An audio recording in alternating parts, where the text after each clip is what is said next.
People who purchased the first year of The Talk of Las Vegas on DVD has also purchased a 12-foot length of strong twine and a step stool. Hi, welcome to the Gypsy Cafe. I'm Chef Bryan. We're here this weekend for St. Patty's Day. We're going to be doing a whiskey glazed blue cheese stuffed burger, and I'm going to show you how to do everything right down to the whiskey glaze. We're going to use Jameson, so let's get started. First thing we want to do, because what's going to take the longest is actually the cooking of the burger. So I'm going to get that started first, just because we're going to probably eat the burger when we're all done, and we want that to be fully cooked all the way through. So what you're going to need is, we use a 6-ounce burger, so you're going to need 2 3-ounce burger patties, which I have already here for you. In the middle, we are going to put our Gorgonzola blue cheese. Probably a little more than needed. Take your second patty right over top. From here, you want to really crease your edges so that your cheese doesn't come out while cooking. So you really want to pinch them together around the cheese. It's going to look like a kind of deformed burger at first, but we're going to fix that before we throw it on the grill. So once you think it's nicely all solidified on there, give it a nice couple of presses, seal up any holes that you see, again, so that way you don't lose the cheese during cooking. We are going to season it nicely with our restaurant seasoning that I make here. When you're seasoning burgers, there's really only 2 ways to season a burger. You can either mix all your ingredients into the burger, or you can season the outside of the burger. If you choose to season the outside of the burger, which we do, you want to go pretty heavy. So we give a nice good couple of shakes, and then right on the grill, and then again, a nice covering of some seasoning while it cooks.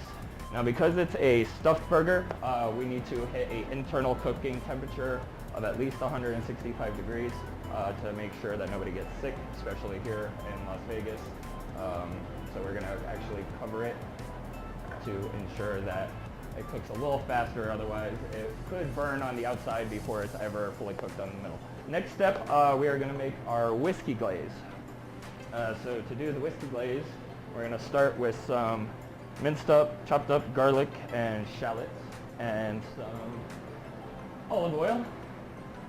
You want to keep on your stove, get a good heat going, with some oil in the pan, a couple of tablespoons probably. You want your pan to get nice and hot, usually before you throw anything in there.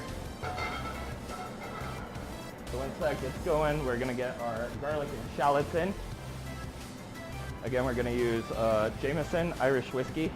The glaze is also going to have ketchup, soy sauce, Worcestershire, Dijon mustard, and honey. That's going to be the basis of our glaze. We also got a little salt and pepper to season it up to make sure everything comes together correctly as far as the flavor goes. So we're going to get our garlic and shallots in the pan, get those sweating. You just want to basically get them started. We're not going to fully cook them, brown them, or anything. We just want to start a kind of like a translucent coloring in the shallots. And also garlic cooks really fast, so you don't want to really burn that. So after about a good 45 seconds probably in the pan, you're going to see the garlic taking on a little bit of color. We're going to do, at home, you'll probably only need about 1/4 cup, but because I'm in a restaurant and I'm doing this as my special this weekend, I'm going to do a little more.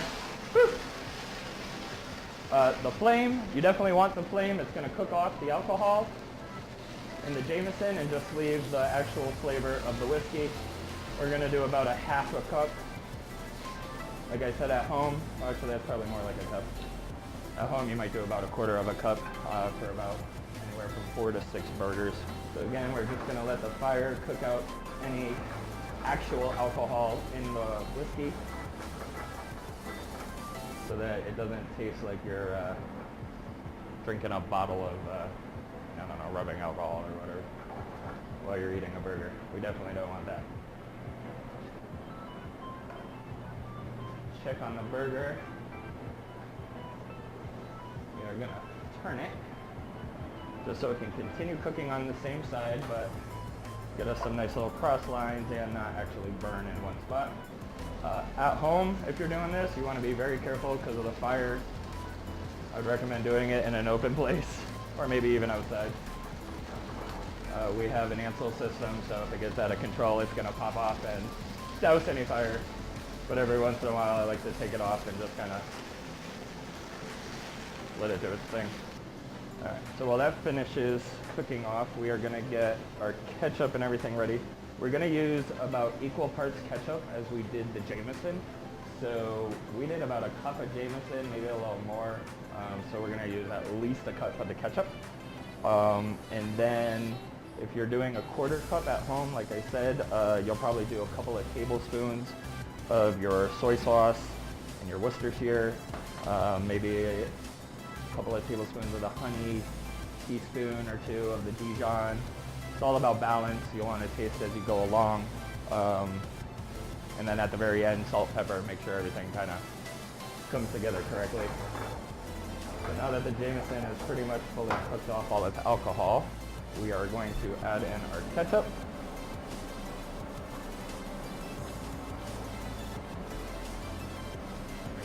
Get this all going together. Like I said, we're gonna get a little bit of soy sauce in there. We're gonna need some Worcestershire.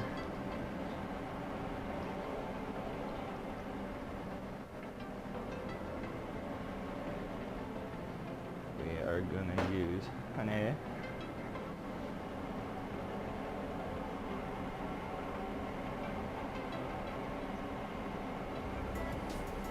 Like I said, everything's about balance, and at the end we will balance everything together. So if you need a little more ketchup or a little more mustard, or you think at home you like a little extra of that Worcestershire flavor, don't hesitate to throw a little extra in, because it's not going to kill it.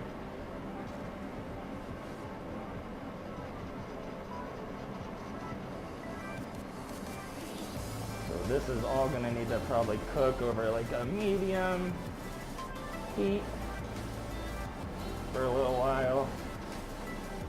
Let it kind of thicken, become a glaze, reduce a little bit.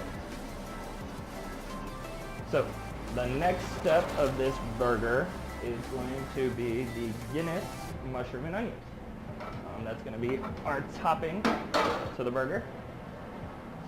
You can get your saute pan with some canola, vegetable oil, olive oil, whatever you want to use. Olive oil has a much lower burn point, so for sauteing and vegetables and quick things, I wouldn't recommend it, unless you're sauteing over a low temperature. Onions in the pan. I'm going to saute up our onions with some mushrooms.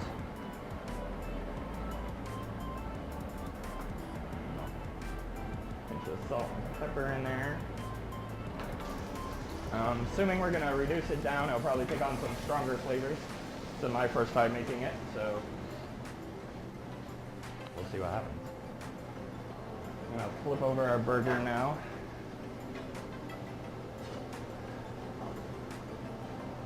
See, we have the little cross marks from the charbroiler. That's from turning it. One important thing about cooking meat, burgers, anything, you only want to flip them one time. Anybody who's at home is a flipper. You're not cooking your meat, actually. It's taking 10 times longer to cook it. You can turn it, you know, but don't flip. Flip once. Cook halfway, flip it over, cook the rest. Done. We also recommend resting all meats, all chicken, steaks, burgers. Definitely want to give them a couple of minutes instead of just chomping right into them. If you're ever sitting down in a restaurant or at home and you take your first bite of a burger and all the juices come shooting out all over your beard, that's your burger never rested. You definitely want to give it that minute. It'll let the juices all redistribute, get all that flavor back into the burger.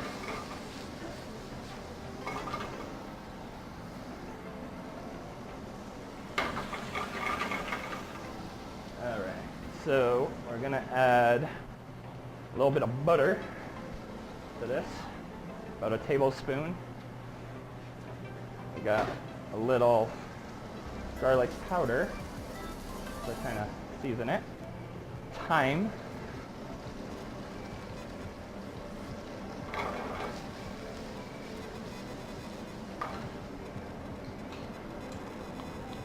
And the most important thing, the Guinness beer. And then the Guinness.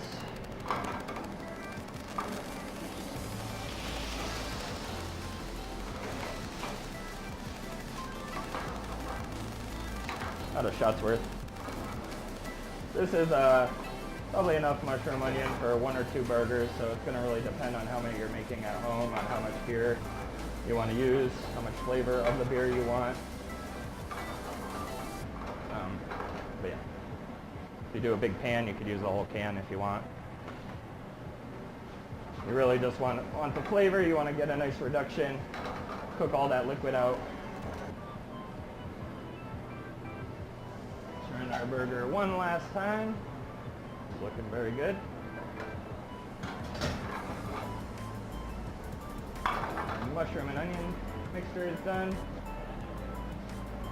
Our glaze is awesome. It's done. I'm going to shut it off, actually. Let it kind of cool down and thicken. And what else do we need? We need a bun for our burger. Nice brioche bun. Toast it up so that it can hold the burger, hold the juices without being all absorbed into the bread. Alright, so for this burger special, we are going to top it with an Irish Gruyere, which is basically just white cheddar, very similar to white cheddar. So we got blue cheese in the middle, Gruyere on top. That's going to melt down. So I put green leaf lettuce on the bottom for all my burgers usually. It's just pretty, crisp, works nicely. We're going to put that right there on the bottom. This is where we pull our burger off the grill. We are going to give it a minute to rest up top. We're going to pretend that a few minutes has passed and we're going to get our burger all plated up here. So again, brioche roll, leaf lettuce on the bottom, your stuffed burger on top there, your Guinness sauteed mushrooms and onions right on top there.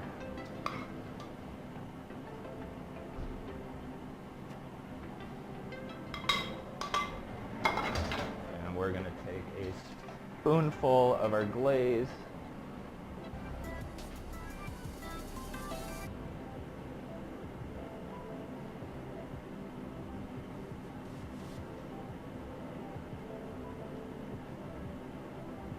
Add a better spoon. And there we go. This is your whiskey glazed blue cheese stuffed burger with Guinness, mushrooms, and onions. And it should be amazing. Happy safe, Patty safe. And until next time, this is Chef Bryan down at the Gypsy Cafe.